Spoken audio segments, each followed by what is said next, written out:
Kita coba konfirmasi ke Pak Wadirut, apakah memang kenaikan harganya sedemikian signifikan. Pak Wadirut, apa memang benar Pak, karena kenaikan harga gas ini yang menyebabkan biaya produksi mengalami kenaikan sehingga harga pupuk juga terdampak Pak? Jadi seperti yang tadi disampaikan oleh Pak Andreas, ya, kenaikan harga gas di pasar internasional itu memang sedemikian tingginya, gitu.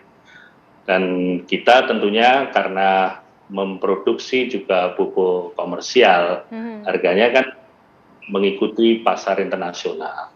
Tapi kita juga dalam hal ini pupuk Indonesia tetap memperhatikan bahwa kita menjual tidak serta-merta sama dengan harga pasar internasional.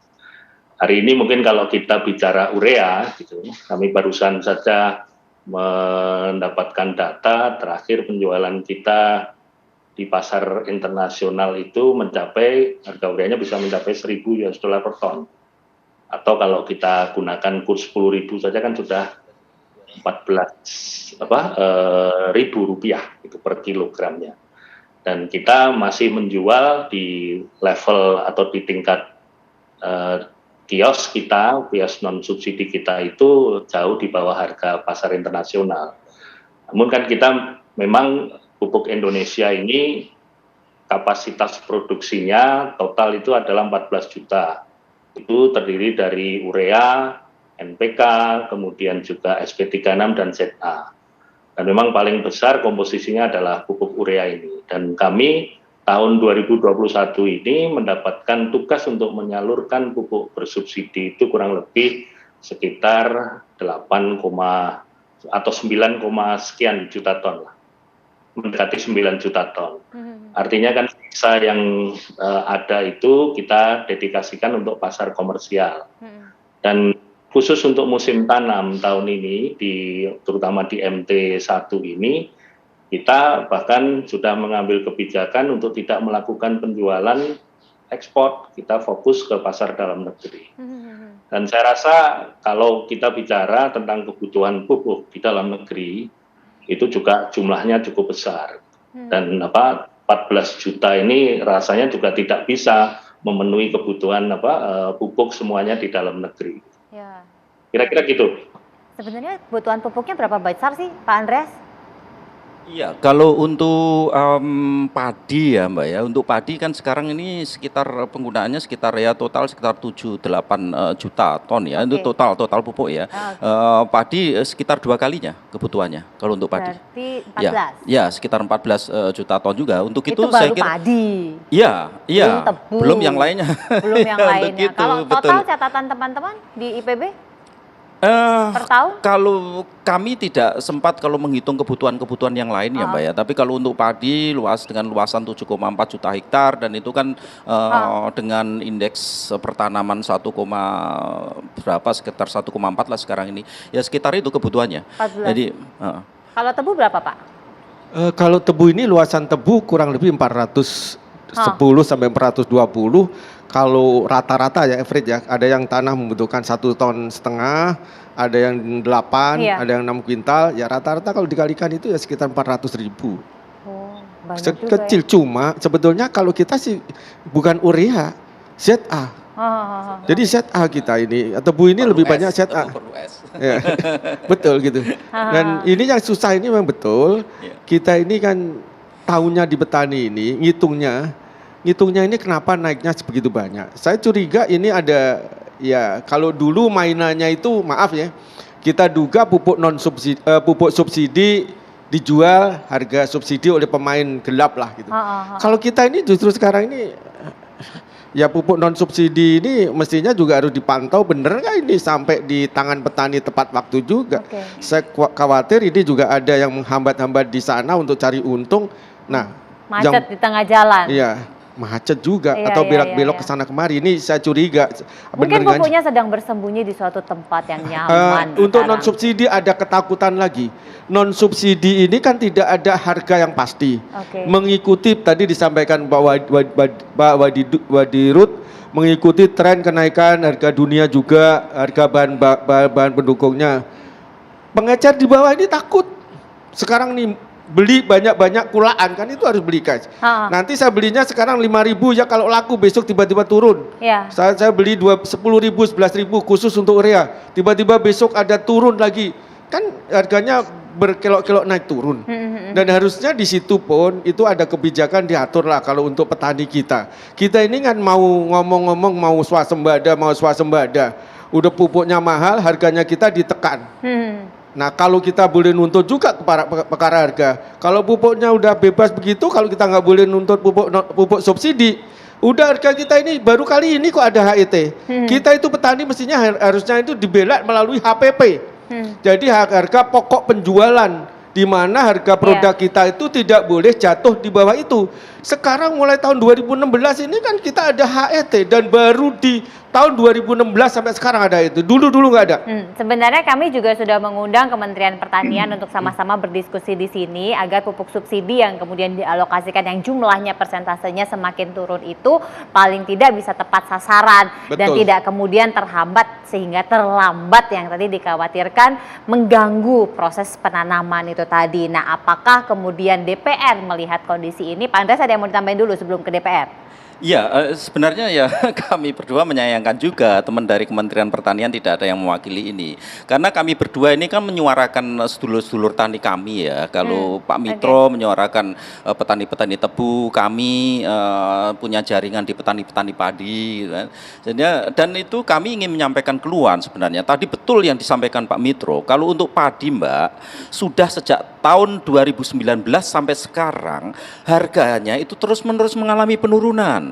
GKP, gabah kering panen di tingkat usaha tani dan juga beras di tingkat usaha tani ini terus mengalami penurunan sejak tahun 2019. Ya memang fluktuatif. Kalau sekarang ini pasti naik karena gabah tidak tersedia, tapi naiknya lebih rendah dibanding tahun-tahun sebelumnya. Di satu sisi yang lainnya kita tahu pupuk tiba-tiba melonjak tinggi seperti ini, dan ini saya khawatir ini pemerintah perlu hati-hati. Kalau potensi ini berlanjut, produksi padi tahun 2022 saya pastikan turun. Kalau peristiwa ini masih berlanjut, kalau turun ya sudah, biasanya pemerintah mengambil jalan pintas yang malah merugikan petani. Jadi itu yang harus betul-betul diperhatikan oleh teman-teman di pemerintahan terkait dengan situasi sekarang ini. Jadi itu saya kira, Pak. Pak Andi, ini kan serba salah juga ya.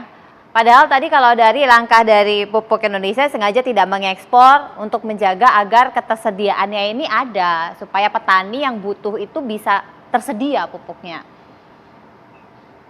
Baik Mbak Gita dan Pak Andreas ya, Pak Mitro, Pak Nugroho. Pertama, saya ingin jelaskan bahwa ada dua hal ya. Pupuk subsidi ini kan kita sudah tahu bahwa angkanya, jumlahnya selama 2 tahun terakhir ini mengalami penurunan. Saya pertama kritik dulu pemerintah ini. Karena subsidi untuk petani, masyarakat luas diturunkan. Sementara untuk penyertaan modal negara BUMN 68 triliun dinaikkan. Ini kan kebijakan menurut kami tidak pro terhadap pertanian. Itu yang pertama bagi saya. Dan kami Komisi 4 terus menyampaikan bahwa harusnya subsidi pupuk ditambah. Ya kan, karena luasan pertanian juga bertambah, itu satu. Pupuk subsidi sebenarnya kan memang untuk melindungi petani yang punya lahan 2 hektar ke bawah. Itu kan instrumen ya. Makanya ada namanya harga eceran tertinggi, sebenarnya melindungi agar pupuk subsidi ini harganya sesuai yang ditetapkan oleh pemerintah.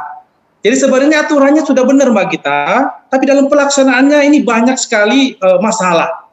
Pertama masalahnya dari ERDKK-nya gitu ya, dari usulan dari bawah. Dan ternyata masih banyak yang menyertakan lahan-lahan terang pangan yang lebih 2 hektar.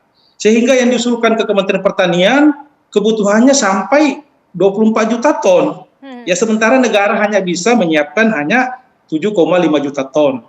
Jadi Pak Mitro dan yang lainnya, pertama kita tetap meminta agar pupuk subsidi ini dinaikkan jumlahnya karena luasan lahan bertambah. Yang kedua sisi lain, pemerintah juga harus menjamin harga pokok pembelian, harga pokok pemerintah. Dan sebenarnya tugasnya Bulog yang selama ini tidak dilaksanakan dengan baik. Sehingga pada saat terjadi panen raya, petani tidak mendapatkan harga yang baik. Jadi petani kita ini 2 kali menderita. Kesulitan dapat pupuk, yang kedua harganya yang tidak berpihak. Nah, pupuk komersil, Mbak Gita dan Bapak Ibu sekalian, kita tahu bahwa memang bahan untuk membuat itu kan banyakkan dari luar. Tapi harus diingat, kita adalah negara pengekspor gas terbesar. harusnya pemerintah menurut kami itu adalah mensubsidi gasnya untuk pupuk Indonesia gitu kan, sehingga harganya mungkin sekarang 5.000 atau 6.000 jangan sampai melonjak sampai 15.000. Saya kira nggak seperti itu ya, atau jangan sampai melonjak terlalu jauh. Yang kedua, kita minta juga supaya pupuk Indonesia terbuka dan transparan, menyampaikan kepada publik bagi petani-petani komoditi-komoditi yang memang ekonomis, yang ekonomis, yang ada membeli pupuk komersil dengan harga kenaikan misalnya dari 6.000 jadi 9.000 gitu kan. Jadi ada transparansi, jangan sampai terjadi masalah permainan di tingkat distributor, tanda kutip ya, ini apa namanya, oknum ya, atau di tingkat agen. Nah, kenyataan yang kita dapatkan kami di Komisi 4, fungsi pengawasan kami melihat bahwa masalah subsidi pupuk yang distribusinya banyak bermasalah sebenarnya karena memang kita masih menggunakan manual. Jadi sebenarnya kita menuju ke depannya bagaimana digitalisasi daripada data-data petani kita, luasan lahan kita, sehingga Menteri Keuangan, jadi benar-benar Ibu Menteri Keuangan melihat ini, Sri Mulyani yakin bahwa pupuk subsidi harus ditambah bukan dikurangi, kan gitu ininya ya, apa yang kita harapkan gitu ya. Nah, dengan sistem digitalisasi pertanian, dengan catatan bahwa petani yang belum dapat kartu tani tetap dapat pupuk, Pak Mitro. Jadi nggak boleh petani yang terdaftar sebagai petani kecil dia tidak dapat pupuk subsidi, itu berarti negara lalai terhadap perlindungan petani kita gitu. Ya, jadi ini dua pihak yang perlu kita lihat. Dan untuk komersil sendiri, sekali lagi bahwa yang tentu Pak Mitra pengusaha atau mungkin pengusaha sawit, ya Anda membeli pupuk komersil gitu ya, tapi PT Pupuk Indonesia sendiri juga jangan juga terlalu naik drastis dan harus ada penjelasan. Jadi kan BUMN kan harus terbuka sama publik. Bahwa kenapa kita naik? Karena mungkin ada kandungan bahan baku yang mengalami kenaikan yang cukup. Nah, saya juga melihat di lapangan bahwa sebenarnya pupuk kita cukup ya jumlahnya ya. Tapi yang masalah tanda kutip di sini adalah distribusinya.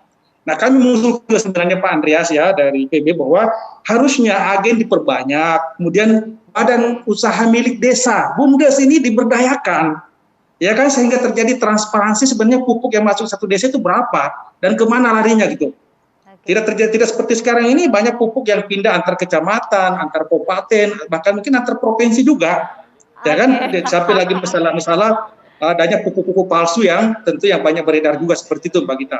Saya kira cukup seperti itu. Ternyata ada pupuk palsu, ada pupuk pindah tangan, pindah lokasi, pindah warung juga jangan-jangan. Sesaat lagi kita akan membahas mengenai pupuk yang bisa pindah-pindah ini sesaat lagi. Jangan kemana-mana pemirsa.